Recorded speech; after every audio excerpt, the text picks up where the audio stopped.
আজকে আমরা আরো একটি বিষয় নিয়ে আলোচনা করব, সেটাও বানান শুদ্ধিকরণ। সেটি হচ্ছে যে বিশেষণজাত শব্দের সাথে তা বা অন্তর্জ ফলা যে কোনো একটি প্রত্যয় যুক্ত করে বিশেষ্য করা হয়। অর্থাৎ তা অথবা অন্তর্জ ফলা এই দুইটা ব্যবহার করে আমরা বিশেষ্য করতে পারি কোনো বিশেষণজাত শব্দকে। তাহলে কি করতে হবে? দুটি প্রত্যয় একসাথে যুক্ত করলে কিন্তু বাহুল্য দোষ ঘটে, অর্থাৎ সেক্ষেত্রে আমাদের অপপ্রয়োগ ঘটবে। তো এর থেকে বেঁচে থাকতে গেলে আমাদের অবশ্যই বানানের যে শুদ্ধ বানানের নিয়মটা আমাদেরকে অবশ্যই জানতে হবে।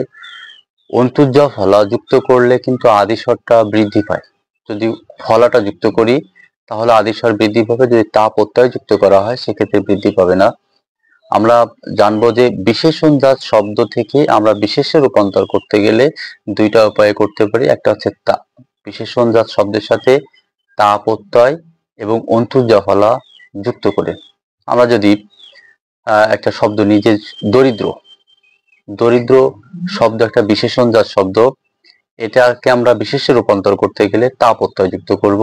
অর্থাৎ দরিদ্রতা, যদি তা প্রত্যয় যুক্ত না করি, দরিদ্রতা কিন্তু একটা বিশেষ্যবাচক শব্দ, যদি তা প্রত্যয় যুক্ত না করি, যদি জ ফলা ব্যবহার করি, তাহলে আমাদেরকে আদি স্বরের বৃদ্ধি করতে হবে। সেটা কেমন?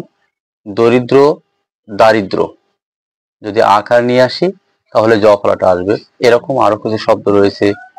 স্বতন্ত্র, স্বতন্ত্র থেকে স্বতন্ত্রতা, স্বাতন্ত্র, বিচিত্র, বিচিত্রতা, বৈচিত্র্য, অলস থেকে অলসতা, অলসতাও বিশেষ্যবাচক শব্দ।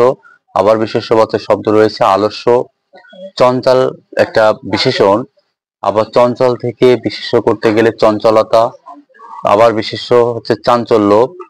বিশিষ্ট একটা বিশেষণবাচক শব্দ, একে যদি বিশেষ্য রূপান্তর করি তাহলে বিশিষ্টতা একটা বিশেষ্যবাচক শব্দ। আবার বৈশিষ্ট্য একটা বিশেষ্যবাচক শব্দ।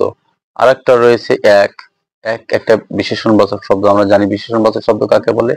নাউনের দোষ, গুণ, অবস্থা, সংখ্যা, পরিমাণ ইত্যাদি নির্দেশ করলে তাকে বিশেষণ বলা হয়। তাহলে একটা আছে কি? সংখ্যা, অর্থাৎ বিশেষণ। তাহলে বিশেষণ থেকে আমরা বিশেষ্য করতে গেলে একতা, তা প্রত্যয় যুক্ত করেছি। আবার যদি বলা হয় ঐক্য, জ ফলা নিয়ে আসলে আদি স্বরের বৃদ্ধি ঘটবে, অর্থাৎ এটা ও এ রূপান্তরিত হবে ঐক্য। বহুল একটা বিশেষ্যবাচক বিশেষণজাত শব্দ, একে যখন আমরা বিশেষ্য করতে যাব তাহলে তা প্রত্যয় যুক্ত করব, বহুলতা। কিংবা আরো যদি করতে চাই তাহলে বহুল লয়ের পাশে যদি জ ফলা দেওয়া হয় তাহলে বয়ের পরে আকার অর্থাৎ আদি স্বরে বৃদ্ধি ঘটবে, তাহলে বহুল থেকে বাহুল্য। তা আশা করি আপনারা বুঝতে পেরেছেন। তো ভালো লাগে তাহলে আমাদের চ্যানেলটি সাবস্ক্রাইব করে পাশে থাকুন এবং এরকম ভিডিও পেতে আমাদেরকে উৎসাহ দিন। ধন্যবাদ সকলকে।